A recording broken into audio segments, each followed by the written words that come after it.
जय हिंद दोस्तों, सैनिक समाचारों में आपका हार्दिक स्वागत है। सबसे पहले बात करूंगा हेडलाइंस की। पे कमीशन में मनमानी नहीं, फालतू शर्तें न लगाए और सभी को मिले 100% फायदा, माननीय सुप्रीम कोर्ट की नसीहत और आदेश। मैं बात करूंगा रक्षा मंत्री जी आज बड़े खाने में रखेंगे शिरकत। और दोस्तों, एक्स-सर्विसमैन और वीर नारियों की है रैली और फौजी की बेटी की भावुक अपील। बोला, उन्होंने कहा है सजाए मौत से कम नहीं और एक्स-सर्विसमैनों को राजनीतिक मंच हुआ प्रदान। और बात करूंगा नई बटालियन की जद्दोजहद, बड़ी तैयारियां और सबसे पहले जीत का जश्न। हाँ जी दोस्तों, ये वीडियो आप देखिए, जीत का जश्न है। बजरंगबली माता की की कंपनी की माता की बजरंगबली की। जोश अभी भी ज्यादा है। किश्तवाड़ के चट्टू सेक्टर में इन दमदार नजारों की याद दिलाते हैं जब इंडियन आर्मी ने जैश के टॉप कमांडर सैफुल्लाह को मार गिराया था। यह जीत का सहरा हमारे शौर्य योद्धाओं का अटूट जोश है। 17 RR। हाँ जी दोस्तों, यानी इस तरीके से हमारे जवान अपनी जिंदगी हथेली पर रखकर किसी ऑपरेशन में जाते हैं। और दोस्तों, जब ऑपरेशन सफल होता है और वहां पर जो ऑपरेशन आतंकवादियों को निपटाते हैं तो इस तरह जोश और जुनून होता है। कहीं भी चेहरे पे आपने सिकन कहीं देखा? तो आइए दोस्तों, खबर करते विस्तार से। सबसे पहले मैं बात करूंगा पे कमीशन के फायदे। अतिरिक्त शर्तें लगाकर नहीं रोके जा सकते, माननीय सुप्रीम कोर्ट ने। मामला 1 अप्रैल का है, जहां पर सेंटर पे कमीशनों की सिफारिशें फिर उसकी मनमानी व्याख्या करके किसी को नुकसान नहीं पहुंचाया जा सकता। जस्टिस पंकज मित्तल और जस्टिस SBN भट्टी की बेंच ने यह सुनवाई की है। और सुनवाई का मामला था, जैसा कि हमारा पे कमीशन लागू होने से पहले ही बहुत सारी भ्रांतियां शुरू हो जाती हैं। आखिर किसको क्या फायदा होगा? एरियर क्या 1 जनवरी 2026 से मिलेगा? क्या पेंशनर्स को फायदा होगा? क्या पुराने नियम कानून में बदलाव होगा? इस तरीके के कयास लगाए जाते हैं और उन कयासों के लिए माननीय सुप्रीम कोर्ट ने कहा है पे कमीशन का यह काम नहीं है कि वो अतिरिक्त शर्तें लगाए। उन्होंने सीधा सीधा कहा है कि जो आपके लिए जिम्मेदारी दी है वो आपने करना है। जैसा हम सभी जानते हैं, अभी 13 महीने शेष रह गए हैं, यानी 8वें वेतन आयोग के लिए जो पे कमीशन बना है उसके लिए 13 महीने रहे, 5 महीने निकल गए।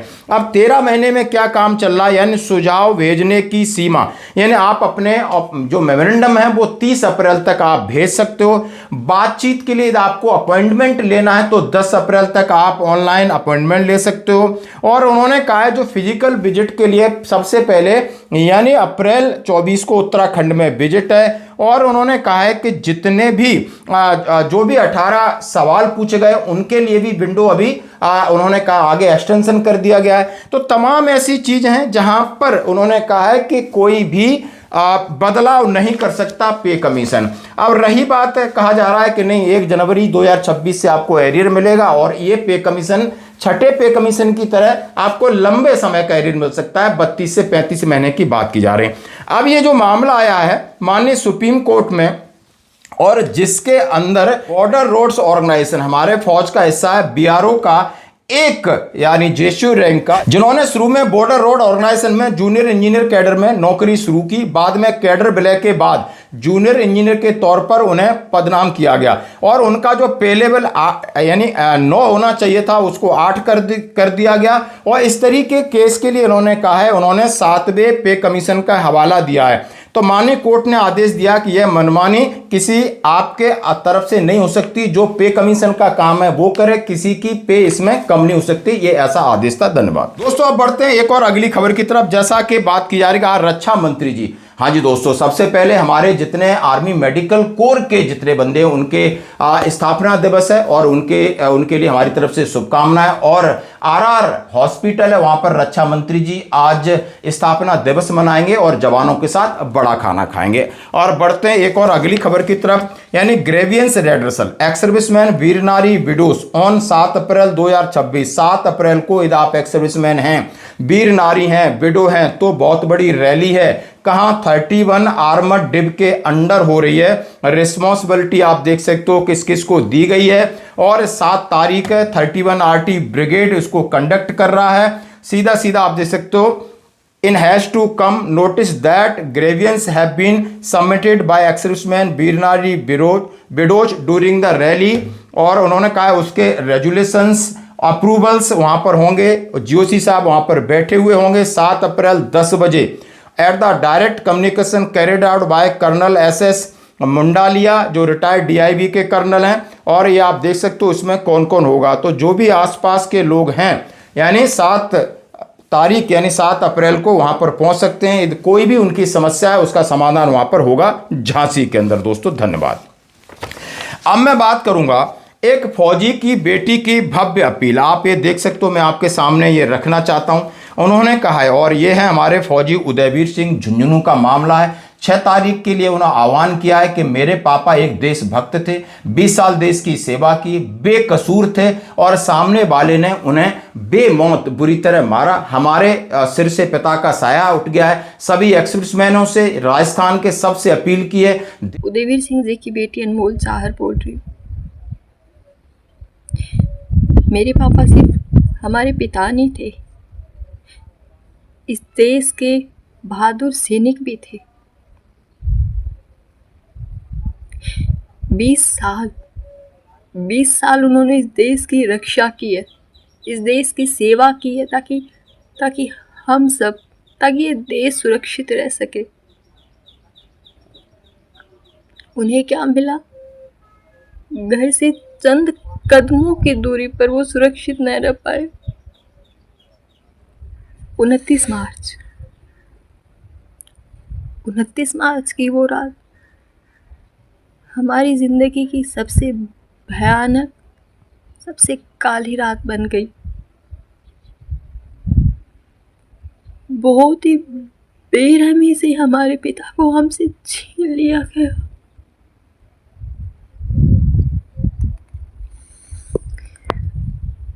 मैं इस शहीदों की भूमि झुंझुनू के सभी वीर जाबाज सैनिकों और परिवारजनों के साथ साथ सभी पूर्व सैनिक संगठनों के पदाधिकारियों से हाथ जोड़कर विनम्र अपील करती हूँ।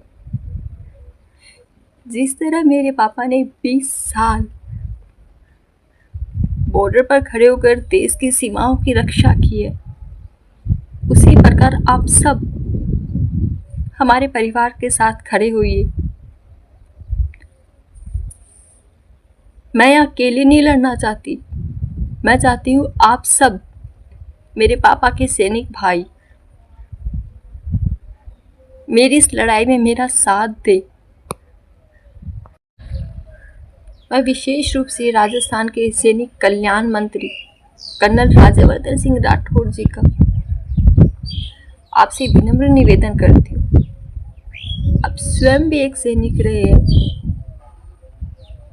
एक सैनिक और उसके परिवार का दर्द आप बहुत अच्छे से समझ सकते हैं।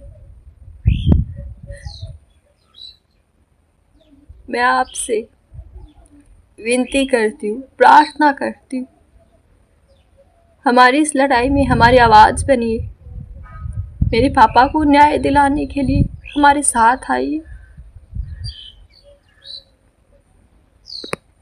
बहुत बेरहमी से इस देश के एक सैनिक को मारा गया है। जगाइए अपना ज़मीर, आइए हमारे साथ और मेरे पापा को इंसाफ दिलवाइए। प्लीज़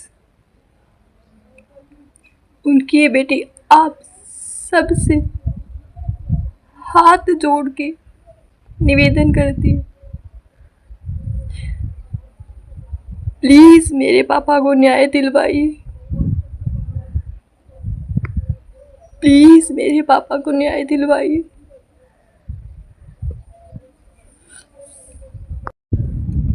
मेरे पापा ने देश के लिए अपना कर्तव्य निभाया है। आज उनकी बेटी उनके लिए न्याय की गुहार मांग रही है। मेरा साथ दीजिए, मुझे आप सब की ज़रूरत है इस लड़ाई में। प्लीज़ मेरे पापा को न्याय दिलवाइए। देश के एक्सलेंस से अपील की है। हमारे पास ये वीडियो भेजा है कि आज सभी ने कहा है कि हम बहुत बड़ा घेराव करेंगे, सरकार के ऊपर दबाव बनाएंगे। हालांकि वो जो दोषी है वो पकड़ा गया है, लेकिन कहा है उसको सजाए मौत से कम मंजूर नहीं है। तो आप देख सकते हो ये भावुक अपील का वीडियो। अब मैं बात करूंगा, सैनिकों को मिला है पॉलिटिकल प्लेटफॉर्म। हाँ जी दोस्तों, आप देख सकते हो ऑल इंडिया कांग्रेस कमेटी, जैसा हम बात कहना चाहेंगे कि हमारे भूतपूर्व सैनिकों के संगठन है, लगभग उतने प्रभावी ढंग से काम नहीं कर रहे हैं। लेकिन इसमें से एक चीज निकल के आई कि Congress party, all India Congress committee, जो कि चेयरमैन है कर्नल रोहित चौधरी जी, उन्होंने अपॉइंटमेंट दिए गए हैं कहां पर, जहां हर स्टेट में इलेक्शन होते हैं वहां पर वो फौजियों का एक अपनी पार्टी में शामिल करते हैं, एक विंग बनाते हैं और उनको रिस्पॉन्सिबिलिटी देते हैं। और उस रिस्पॉन्सिबिलिटी का 1 अप्रैल 2026 को उन्होंने एक सर्कुलर निकाला है, नोटिफिकेशन निकाला है कि किसको क्या जिम्मेदारी दी है। यानी कर्नल मल्लिकार्जुन, लेफ्टिनेंट कर्नल, सूबेदार राजशेखरन, सूबेदार पी राजेंद्रन, सूबेदार टीम सूर्यवंशी, यानी ये कन्वीनियर हैं। अलग अलग इनके टेलीफोन नंबर दिए हैं।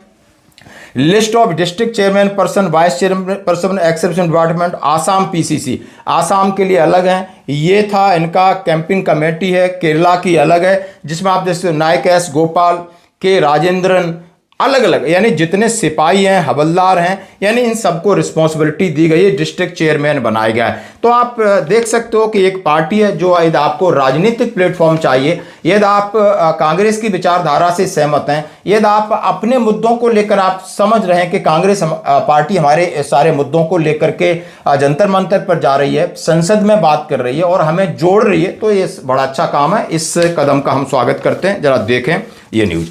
अब मैं बात करूंगा भैरव बटालियन की। हाँ जी दोस्तों, जैसा कि आप देख सकते हो भैरव बटालियन इंडियन आर्मी में एक नई लाइट कमांडो फोर्स है। तेजी से जवाब देने के लिए high intensity operation, sensitive border पर निगरानी रखने के लिए बनाया गया है।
और लगभग 2026 से इसकी तैयारी चल रही है। इस यूनिट में 250 से ज़्यादा सैनिक हैं जिन्हें ड्रोन ऑपरेशन में ट्रेनिंग दी गई है। यानी एक बहुत बड़ा बदलाव, और जो भैरव बटालियन को लेकर इससे काफ़ी उम्मीद है, क्योंकि इसको लाइट कमांडो कहा जा रहा है, यानी भैरव काल है दुश्मन का। तो दोस्तों आज की खबरों में इतना ही। बने रहिए हमारे साथ। धन्यवाद।